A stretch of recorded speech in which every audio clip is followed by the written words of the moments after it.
Welcome to Mathematic Class.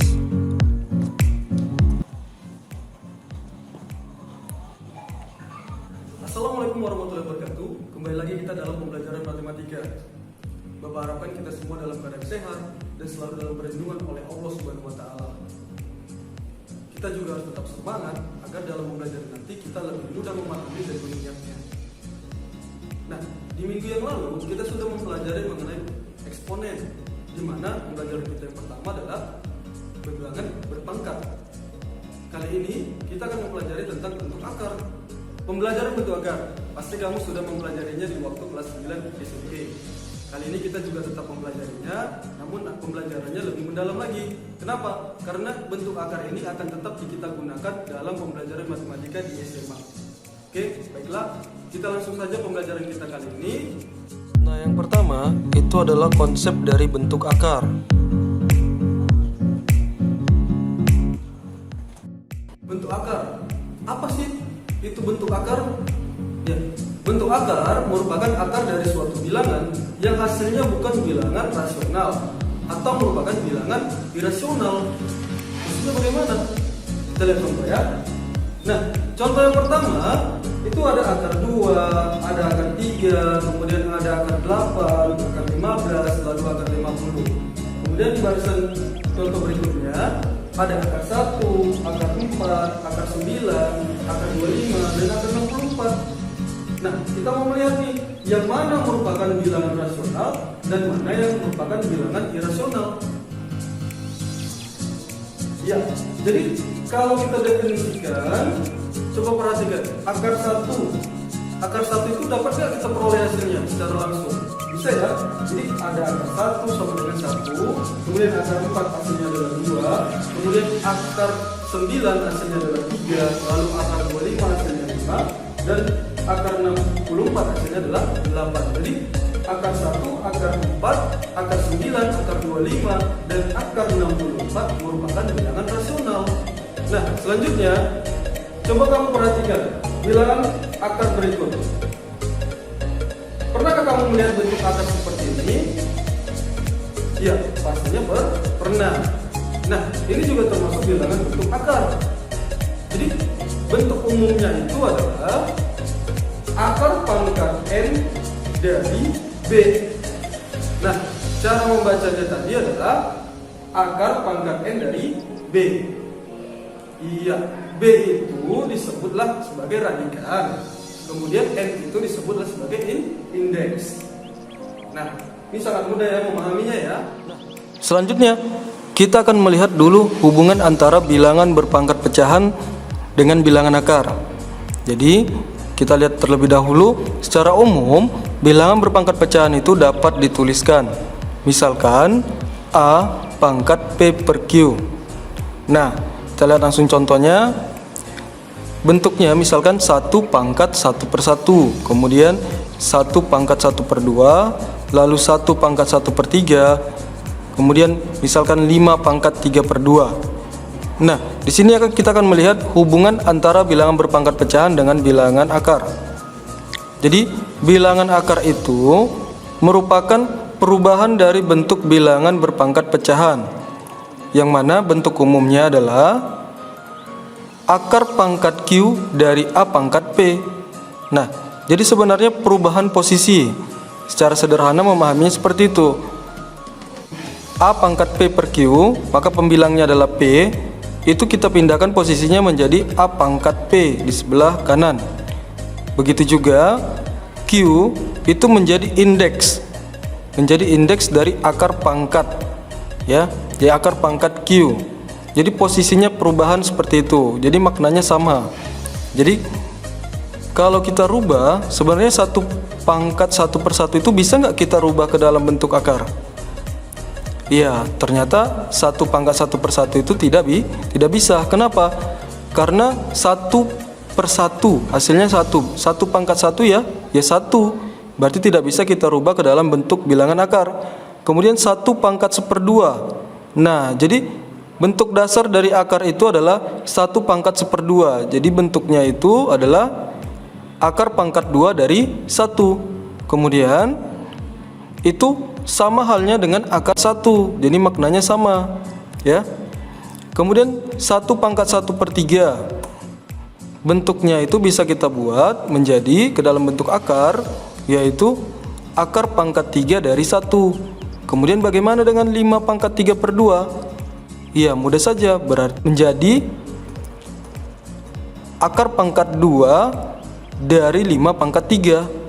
Nah, mudah memahaminya ya. Nah, yang kedua, menyederhanakan bentuk akar.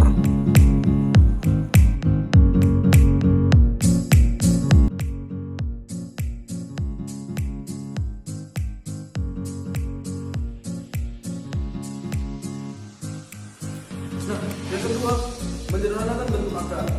Bentuk akar itu dapat kita sederhanakan dengan cara mengubah bilangan dalam akar tersebut menjadi dua bilangan, di mana bilangan yang satu dapat diakarkan, sedangkan bilangan yang satu lagi tidak dapat kita akarkan.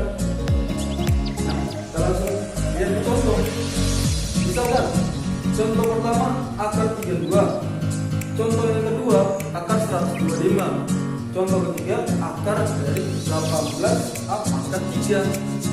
Bagaimana cara menyederhanakannya? Maka kita harus kembali ke konsep akar dan pangkat 2. Nah, misalkan akar 4. Akar 4 itu hasilnya adalah 2. Kemudian akar 9 hasilnya adalah 3. Akar 16 hasilnya adalah 4. Akar 25 hasilnya 5. Begitu seterusnya. Jadi, kita akan menggunakan bilangan yang ada di sini ke dalam penyederhanaan. Contoh soal tadi, misalnya akar 32. Akar 32 itu perkalian berapa yang hasilnya 32? Iya, berarti bisa kita peroleh menjadi 6. Akar dari 16 kali 2. Nah, 16 itu kita gunakan yang dapat kita akarkan. Jadi, bilangan satu yang dapat diakarkan, sedangkan bilangan yang lain tidak dapat diakarkan. Jadi kita gunakan 16. Jadi 16 kali 2. Sehingga akar 16 itu diperolehlah 4. Maka tinggallah 4 kali akar 2. Maka 4 akar 2. Ada enggak yang dapat kita peroleh atau kita sederhanakan akar 32 selain 16 kali 2? Ada, yaitu misalkan 4 kali 8. Berarti akar 4 kali 8. Berarti akar 4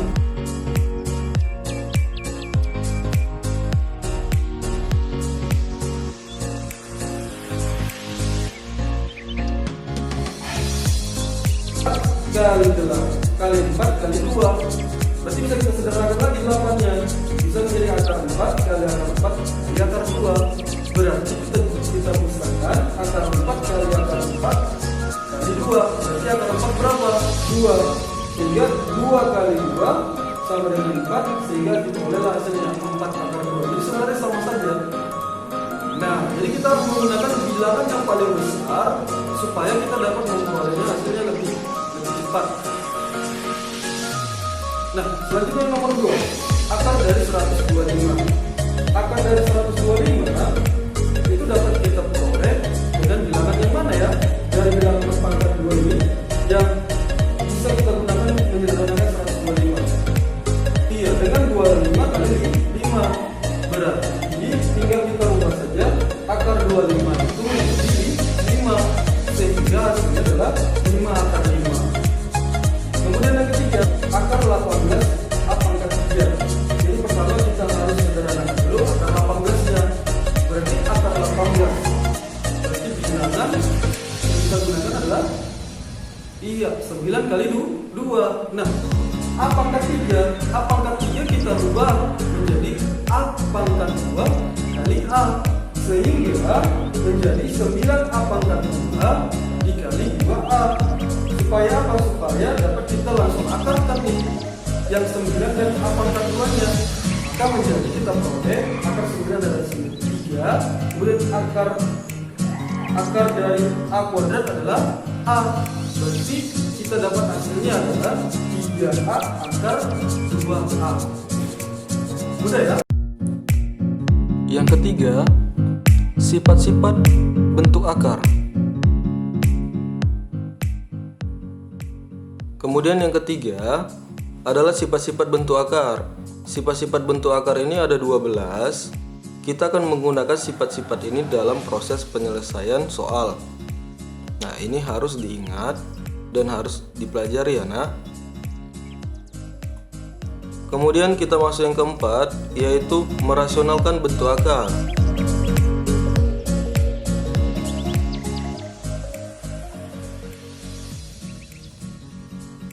Merasionalkan bentuk akar yang bentuk pertama adalah bentuknya jika 1 per akar A. Berarti kita akan merasionalkan dari penyebutnya, yaitu akar A.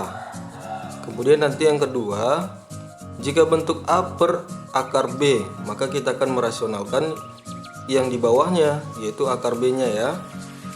Nah, jika 1 per akar A, maka dirasionalkan menjadi 1 per akar A dikali akar A per akar A. Maka penyebut dan pembilang akan kita kalikan dengan akar A per akar A, sehingga diperoleh 1 kali akar A adalah akar A per akar A kali akar A adalah A, dimana A lebih besar dari 0. Kemudian untuk A per akar B itu akan kita rasionalkan menjadi A per akar B dikali akar B per akar B, sehingga kita peroleh A akar B per B, dimana A tidak boleh sama dengan 0 dan B haruslah lebih besar dari 0. Nah, kita lihat ke contoh.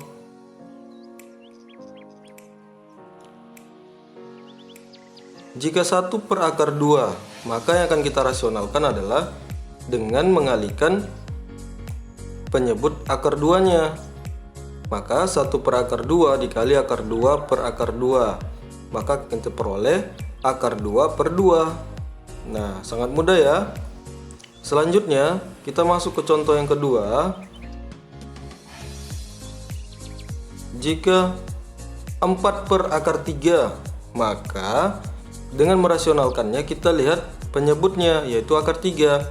Maka menjadi 4 per akar 3 dikali akar 3 per akar 3. Maka akan kita peroleh 4 akar 3 per 3 sama dengan 4 per 3 akar 3.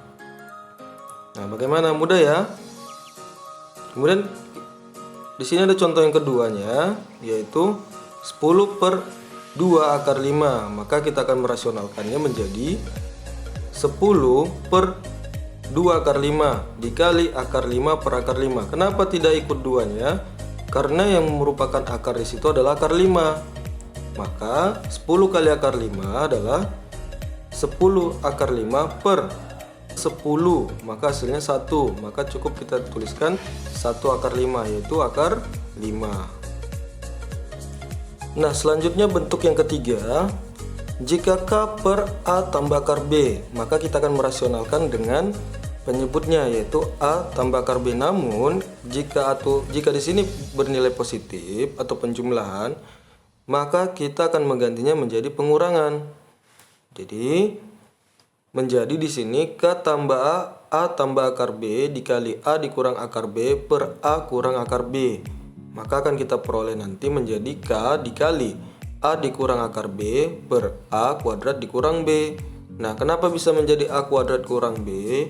Itu adalah aturan dari persamaan kuadrat. Nah, kemudian kita lihat ke contoh. Misalkan contoh pertama 2 per 1 tambah akar 3. Nah, karena di sini bentuknya penyebutnya adalah penjumlahan, maka kita akan mengalihkannya nanti dengan menjadi bentuk pengurangan. Jadi 2 per 1 tambah akar 3 dikali 1 kurang akar 3 per 1 kurang akar 3. Maka akan kita peroleh menjadi 2 dikali 1 kurang akar 3 per.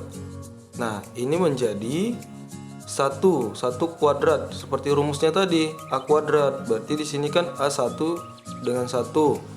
Berarti di sini 1 pangkat 2, hasilnya 1 dikurang 3. Nah, maka akan kita peroleh menjadi 2 kali 1 kurang akar 3 per negatif 2. Maka kita akan dapati hasilnya adalah menjadi negatif buka kurung 1 kurang akar 3. Kenapa? Karena 2 bagi 2, negatif 2 adalah negatif 1. Jadi cukup dituliskan aja negatif. Sehingga jika kita selanjutnya, jika bentuk K per A tambah akar B, maka kita akan merasionalkan, yaitu dengan cara di sini kan bentuk aturannya adalah penjumlahan.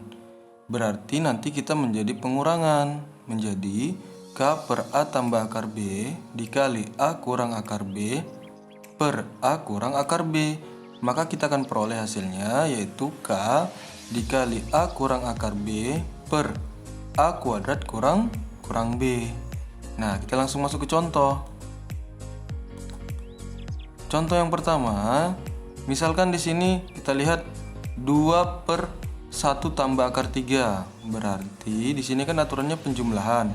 Maka kita akan kalikan nanti dengan aturan dengan negatif atau pengurangan. Berarti menjadi sama dengan 2 per 1 tambah akar 3 dikali 1 kurang akar 3 per 1 kurang akar 3. Nah, maka akan kita peroleh hasilnya adalah menjadi 2 dikali 1 kurang akar 3 per 1 kurang 3.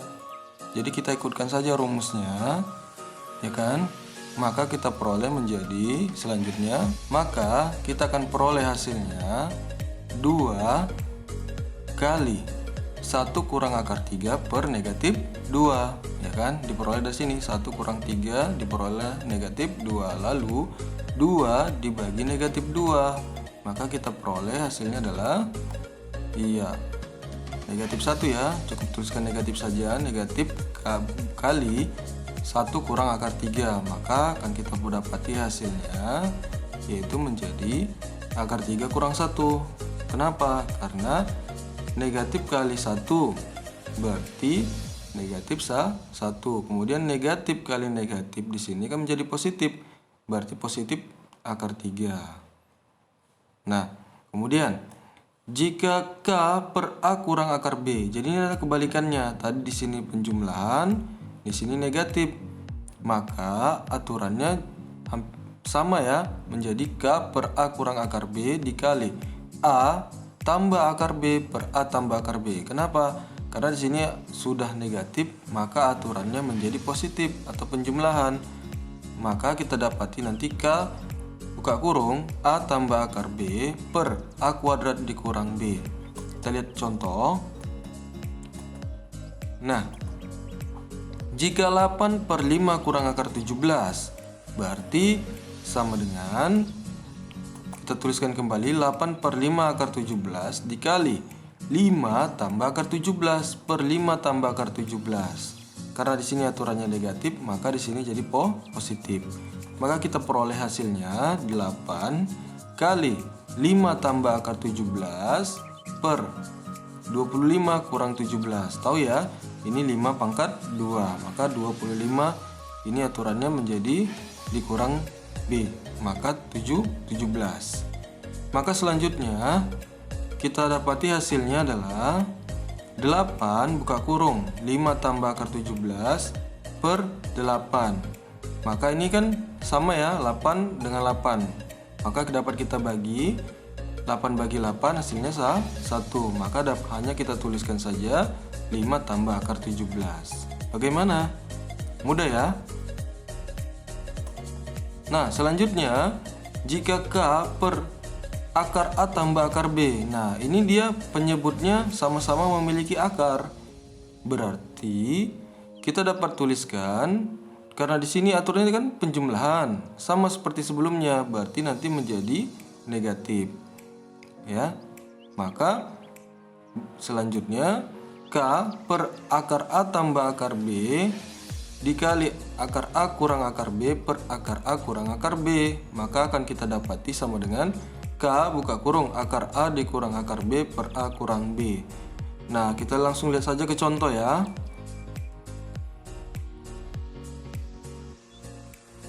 Ada soal akar 3 kurang akar 2. per akar 3 tambah akar 2. Maka dapat kita selesaikan dengan cara rumus di atas, yaitu akar 3 kurang akar 2 itu yang ini per akar 3 tambah akar 2, yaitu penyebutnya dikali. Nah, ini kita rasionalkan, ini namanya merasionalkan. Akar 3 dikurang akar 2 per akar 3 kurang akar 2. Jadi di sini positif atau penjumlahan, maka di sini menjadi negatif. Maka kita dapati hasilnya menjadi akar 3 kurang akar 2 dipangkatkan 2. Maka kita akan dapati hasilnya adalah menjadi 3 dikurang 2 akar 6 tambah 2 per 1. Maka dapat kita peroleh yang mana yang bisa dijumlahkan? Iya, 3 dengan 2, berarti 3 tambah 2 5. Maka dapat kita peroleh hasilnya 5 dikurang 2 akar 6. Di sini kita harus sering berlatih agar dapat memahami dan mengingat sifat-sifat dari bentuk akar dan merasionalkan bentuk akar. Nah, cukup sekian dulu pembelajaran kita kali ini. Minggu depan kita akan mempelajari mengenai fungsi eksponensial. Wassalamualaikum warahmatullahi wabarakatuh.